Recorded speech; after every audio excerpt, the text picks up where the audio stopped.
PM किसान सम्मान निधि योजना के अंतर्गत अगर अभी तक आप लोगों ने आवेदन नहीं किया है दोस्तों, तो किस तरीके से नया अप्लाई करोगे इस वीडियो में मैं आपको ए टू जेड गाइड करने वाला हूं। और दोस्तों मैं आपको बता दूं कि अगर आप सभी लोग पहले से इसमें आवेदन कर रहे थे और आपका जो फॉर्म है बार बार रिजेक्ट हो रहा था, तो उसकी वजह ये थी दोस्तों क्योंकि जो इसके आवेदन करने की प्रक्रिया है इसमें बहुत सारे बदलाव किए गए हैं, जिस वजह से दोस्तों आप सभी लोग अगर पुराने तरीके से इसमें आवेदन कर रहे थे तो इसीलिए आप सभी का जो फॉर्म है बार बार रिजेक्ट हो रहा था। तो इस वीडियो में मैं बिल्कुल नया तरीका आपको बताने वाला हूँ। अगर इस तरीके को फॉलो करके आप सभी लोग पीएम किसान सम्मान निधि योजना में आवेदन करते हो तो इस केस में आपका फॉर्म जो है रिजेक्ट नहीं होगा। इसलिए इस वीडियो को शुरू से लेकर अंत तक देखिएगा और बाकी दोस्तों को भी शेयर करिएगा। तो चलिए वीडियो को स्टार्ट करते हैं। तो आवेदन करने के लिए दोस्तों सबसे पहले आपके कंप्यूटर में या फिर अपने मोबाइल फोन में कोई सा आपको एक ब्राउजर को ओपन करना है और अपने सर्च बॉक्स में आपको टाइप करना होगा पीएम किसान सम्मान निधि। जैसे यहाँ पे आप पीएम किसान सम्मान निधि यहाँ पे टाइप करके सर्च करते हो तो यहाँ पे दोस्तों आप सभी के सामने देखोगे pmkisan.gov.in की जो ऑफिशियल साइट है कुछ इस तरीके से यहाँ पे आपको रिफ्लेक्ट मिल जाएगी। इसमें आवेदन करने के लिए दोस्तों आपको इसी लिंक पे क्लिक कर देना है। इसका डिस्क्रिप्शन में आपको लिंक मिल जाएगा, चाहो तो आप उस पर भी क्लिक करके डायरेक्ट यहाँ पे पीएम किसान की ऑफिशियल साइट पे आ सकते हो। यहाँ पे आ जाने के बाद में कुछ इस तरीके से यहाँ पे आप सभी को इंटरफेस देखने को मिल जाता है दोस्तों। यहीं से आप सभी का जो पीएम किसान सम्मान निधि योजना का है आवेदन होने वाला है। लेकिन आवेदन करने से पहले कुछ विशेष बातें हैं जो आप सभी को ध्यान में रख लेना है। आवेदन करने से पहले आप सभी को चेक करना है कि आपके आधार कार्ड में मोबाइल नंबर लगा होना चाहिए, साथ ही साथ आपके पास में राशन कार्ड होना चाहिए और आपके जो खेत का नकल है, खतौनी है, वो आपके पास में होना चाहिए। ये तीनों चीजें दोस्तों आपके पास में होती हैं तब तो यहाँ पे आप पीएम किसान सम्मान निधि योजना में आवेदन करने के लिए पात्र होते हो। अगर इन तीनों में से कुछ भी अगर आपके पास में नहीं होता है तो आप पीएम किसान सम्मान निधि योजना में आवेदन नहीं कर सकते हो। इन चीजों को दोस्तों सबसे पहले तो आपको चेक कर लेना है कि आप सभी के आधार कार्ड में मोबाइल नंबर लगा है कि नहीं लगा है। अगर आपको नहीं पता कि कैसे चेक करना है तो मैं आपको बता देता हूँ। उसके लिए दोस्तों eaadhar.uida.gov.in के ऑफिशियल साइट पे आपको आना होगा। यहाँ पे आ जाने के बाद में नीचे की तरफ आप आ जाओगे, यहाँ पे आपको एक ऑप्शन मिल जाता है चेक आधार वैलिडिटी का, इस पे आपको क्लिक करना है। अब जैसे दोस्तों आप इस पे क्लिक करते हो यहाँ पे आप सभी का जो आधार का 12 अंक है वो कुछ इस तरीके से यहाँ पे डाल दीजिएगा। कैप्चर कोड का ऑप्शन यहाँ पे आप सभी के सामने शो हो जाता है, तो कैप्चर कोड आप यहाँ पे डाल दीजिएगा। उसके बाद दोस्तों यहाँ पे देखोगे आपके आधार कार्ड पे जो मोबाइल नंबर लगा होगा लास्ट का 3 डिजिट यहाँ पे आपको देखने को मिल जाता है। तो इस तरीके से आप वेरीफाई कर सकते हो कि आपके आधार कार्ड में कौन सा मोबाइल नंबर लगा हुआ है। अब चलते हैं दोस्तों पीएम किसान के ऑफिशियल साइट पे और यहाँ पे आवेदन कैसे करना है इसकी प्रक्रिया के बारे में जान लेते हैं। यहाँ पे आ जाने के बाद दोस्तों यहाँ पे देखोगे आप सभी के सामने एक ऑप्शन मिल जाता है फार्मर रजिस्ट्रेशन का। यहाँ पे दोस्तों देखोगे आप सभी को 3 तरीके से ऑप्शन देखने को मिलता है। पहला यहाँ पे फार्मर रजिस्ट्रेशन का, दूसरा ई-केवाईसी और तीसरा यहाँ पे नो योर स्टेटस का। तो यहाँ पे अगर आप नया आवेदन करना चाहते हो उसके लिए यहाँ पे आपको ऑप्शन मिल जाता है न्यू फार्मर रजिस्ट्रेशन का। तो सिंपली दोस्तों आपको इस पे क्लिक कर देना। तो चलिए इस पे हम क्लिक करते हैं। अब जैसे हम इस पे क्लिक करते हैं तो कुछ इस तरीके से यहाँ पे देखोगे आवेदन करने के लिए यहाँ पे प्रक्रिया बता के रखा हुआ है, जहाँ पे सबसे पहले तो यहाँ पे हमें 2 ऑप्शन मिलता है। एक मिलता है रूरल फार्मर रजिस्ट्रेशन का, दूसरा मिलता है अर्बन फार्मर रजिस्ट्रेशन का। तो यहाँ पे दोस्तों अगर आप सभी लोग ग्रामीण क्षेत्र से बिलोंग करते हो तो यहाँ पे रूरल वाले ऑप्शन पे रहने दीजिएगा। अगर आप सभी लोग किसी शहरी क्षेत्र से बिलोंग करते हो तो यहाँ पे आप अर्बन वाले ऑप्शन को सेलेक्ट करिएगा। उसके बाद में यहाँ पे आप सभी लोग अपने आधार का नंबर डाल दीजिएगा। उसके बाद यहाँ पे आपके आधार कार्ड पे जो मोबाइल नंबर लगा होगा उसका यहाँ पे मोबाइल नंबर डाल दीजिएगा। इतना करने के बाद में नीचे आ जाओगे तो यहाँ पे आप सभी लोग अपने स्टेट का सिलेक्शन कर लीजिएगा। यहाँ पे सभी स्टेट आपको देखने को मिल जाते हैं, इसमें से आप सभी को अपना स्टेट जो रहेगा उसका यहाँ पे चयन करना है। उसके बाद दोस्तों ये वाला कैप्चर कोड आपको यहाँ पे डाल देना होगा। अगर ये कैप्चर कोड आपको समझ में नहीं आता है तो यहाँ पे देखोगे रिफर्स का आइकन देखने को मिलेगा, इस पे क्लिक करके ये वाला कोड जो है आप यहाँ से चेंज कर सकते हो। इतना कर लेने के बाद में नीचे आ जाओगे, ऑप्शन मिल जाता है गेट ओटीपी के,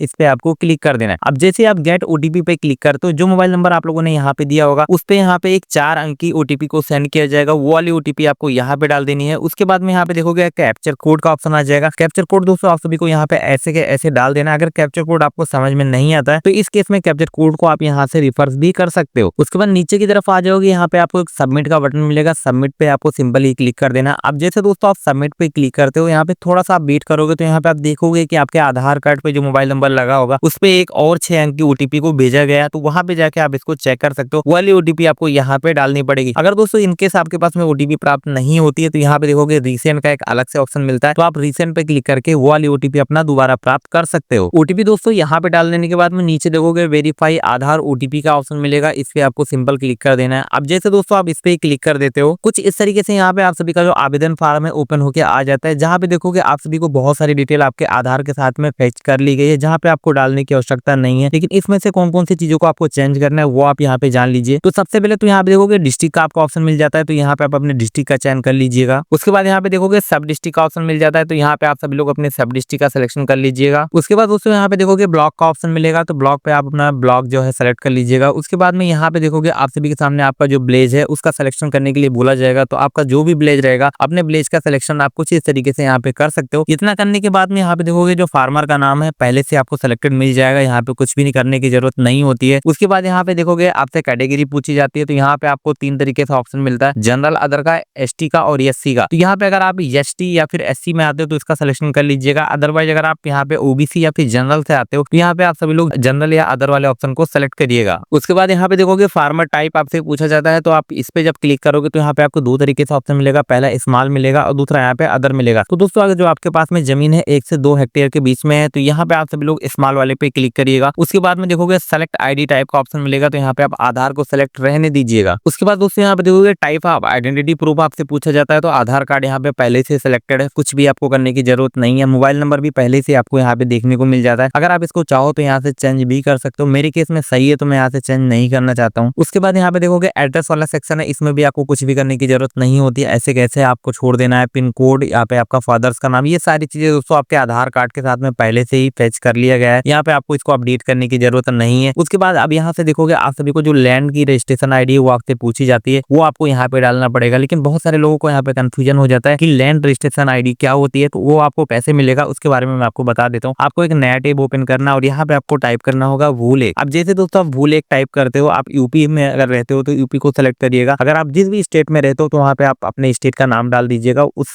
स्टेट की जो साइड है ओपन हो जाएगी। यहाँ पे मैं भूलेख को टाइप करके सर्च करता हूँ, पहला लिंक हमें देखने को मिलेगा, इस पे हम सिंपल क्लिक करेंगे। अब जैसे इस पे हम क्लिक करते हैं तो यहाँ पे हमें एक ऑप्शन मिल जाता है रियल टाइम खतौनी की नकल देखें, इस पे हम क्लिक करेंगे। जैसे इस पे क्लिक करते हैं तो यहाँ पे देखोगे कैप्चर कोड शो हो जाता है, कैप्चर कोड आपको ऐसे कैसे डाल देना है, सबमिट का ऑप्शन मिलेगा, सबमिट पे क्लिक कर देना है। इतना करने के बाद में यहाँ पे सबसे पहले तो अपने जनपद का आपको चयन करना होगा, तो जिस भी डिस्ट्रिक्ट में आप रहते हो अपना डिस्ट्रिक्ट का सिलेक्शन करिएगा। उसके बाद यहाँ पे तहसील का सिलेक्शन के लिए बोला जाएगा तो अपना तहसील का सिलेक्शन कर लीजिएगा। उसके बाद ग्राम चुनने के लिए आपको बोला जाएगा, तो यहाँ पे देखोगे आपके ग्राम का जो पहला अक्षर है उसको जब आप यहाँ पे प्रेस करोगे तो आपके ग्राम का जो नाम है यहाँ पे रिफ्लेक्ट हो जाएगा। उसके बाद आप यहाँ से अपने ग्राम का चयन कर सकते हो, तो यहाँ पे कुछ इस तरीके से जैसे आप चयन करते हो तो यहाँ पे दोस्तों देखोगे आप सभी का जो गाटा नंबर है ढूंढने के लिए यहाँ पे 3-4 तरीके से ऑप्शन मिल जाता है। पहले यहाँ पे देखोगे आप सभी का जो गाटा संख्या है उसके द्वारा यहाँ पे आप इसको खुद ढूंढ सकते हो। उसके बाद खाता संख्या के माध्यम से भी आप इसको ढूंढ सकते हो, खातेदार के नाम के द्वारा भी आप यहाँ से इसको ढूंढ सकते हो। तो अगर आपके पास में आपका जो खसरा का नंबर होता है या गाटा संख्या आपको पता है तो आप इस पे क्लिक करके यहाँ पे वो नंबर डालोगे तो यहाँ पे आपको फाइंड हो जाएगा। फिलहाल मेरे पास में मेरा जो खाता नंबर है वो है यहाँ पे, तो यहाँ पे खाता नंबर डाल के जैसे आप खोजे पे क्लिक करोगे तो यहाँ पे दोस्तों देखोगे वो गाटा नंबर आपको यहाँ पे देखने को मिल जाएगा। यहीं से दोस्तों आप सब लोग अपना जो नकल है डाउनलोड कर सकते हो खेत का। यहाँ पे देखोगे जो नंबर आपने खाता का नंबर डाला है वही आपका यहाँ पे रजिस्ट्रेशन नंबर होता है, तो वही वाला नंबर दोस्तों यहाँ पे ले जाके आप पेस्ट कर दीजिएगा। इतना करने के बाद में अब यहाँ पे देखोगे राशन कार्ड का आपका नंबर पूछा जाता है, तो यहाँ पे आप अपने राशन कार्ड का जो नंबर है डाल दीजिएगा। उसके बाद देखोगे यहाँ पे देखोगे पीएम किसान मानधन योजना का आपसे पूछा जा रहा है कि इसमें आपने आवेदन किया है कि नहीं किया, तो यहाँ पे देखोगे यस या नो का ऑप्शन मिलता है। तो प्रधानमंत्री किसान मानधन योजना में अगर आपने आवेदन करके रखा है तो आप इसको यस पे क्लिक करिएगा। अगर इस पे आवेदन आपने नहीं किया है तो डायरेक्टली आप नो पे क्लिक कर दीजिएगा। इतना करने के बाद में देखोगे आप सभी के सामने ऑप्शन मिलता है ऑनरशिप लैंड होल्डिंग का। यहाँ पे आपको 2 ऑप्शन मिलता है, पहला तो मिलता है सिंगल का, दूसरा मिलता है ज्वाइंट का। तो यहाँ पे दोस्तों आपसे ये पूछा जा रहा है कि आप सभी का जो ये लैंड का रजिस्ट्रेशन नंबर है इस वाले खाता नंबर पे अगर आप सिंगल हो तो आप सिंगल को सेलेक्ट करिएगा। अगर यहाँ पे आप सभी के पास में पहले से जमीन है और आपके भाइयों का नाम भी है इसमें, तो यहाँ पे आप सभी लोग ज्वाइंट वाले ऑप्शन को सेलेक्ट करिएगा। तो इस केस में आप चेक कर लीजिएगा, आपका जो भी रहेगा अपने हिसाब से आप इसका सिलेक्शन कर सकते हो। उसके बाद नीचे आ जाओगे तो यहाँ पे आपको एड का एक अलग से ऑप्शन मिलता है, तो जैसे आप एड पे क्लिक करते हो तो यहाँ पे देखोगे सर्वे का जो खाता नंबर है आपको डालने के लिए बोला जाता है। तो यहाँ पे आप सर्वे का खाता नंबर में जो आपका लैंड का रजिस्ट्रेशन आईडी है वो आप यहाँ पे कुछ इस तरीके से डाल दीजिएगा। उसके बाद में यहाँ पे आपका जो खसरा नंबर आपसे पूछा जाता है, तो यहाँ पे आप सभी लोग के नकल पे जाके चेक करिएगा, जो खेत की आपकी खतौनी होगी तो वहाँ पे आपको खसरा नंबर देखने को मिल जाएगा। उसके बाद यहाँ पे आपसे एरिया पूछा जाता है, तो आपके वो भी खेत के नकल पे आपका एरिया जो है देखने को मिल जाता है, तो वहां से देख के आप इसको सेलेक्ट कर लीजिएगा। उसके बाद में देखोगे लैंड की जो ट्रांसफर स्टेटस है वो यहाँ पे देखोगे अगर 2019 के पहले हुई है तो आप यहाँ पे सेलेक्ट करोगे, अगर उसके बाद में हुई है तो आप यहाँ पे सेलेक्ट करोगे। उसके बाद में देखोगे यहाँ पे लैंड ट्रांसफर डिटेल आपसे पूछा जाता है, तो जब आप ड्रॉप डाउन वाले बटन पे क्लिक करोगे तो यहाँ पे आपको बहुत सारे ऑप्शन मिलेंगे। पहला तो यहाँ पे ये जो जमीन आपको मिली है वो आपके पिता के या फिर आपके पति के मरने के बाद मिली है, या फिर आपको विरासत में मिली है, या फिर ये जमीन आपने खरीदा है, या फिर किसी ने आपको गिफ्ट किया, या पहले से आपके पास में यहाँ पे ये जमीन था, क्या था इसका विवरण यहाँ पे आपको देना पड़ेगा। तो यहाँ पे आपके केस में जो भी रहेगा अपने हिसाब से आप इसका सिलेक्शन कर लीजिएगा। उसके बाद दोस्तों यहाँ पे देखोगे लास्ट डेट विजिटिंग आपसे पूछा जाता है, तो आप सभी लोग इसका डेट का सिलेक्शन कर लीजिएगा। देन उसके बाद में यहाँ पे देखोगे आप सभी को ये बताया जा रहा है कि जो इसके पहले के मालिक थे उनका आधार नंबर आपको यहाँ पे डालना होगा, यानी आपके जो फादर का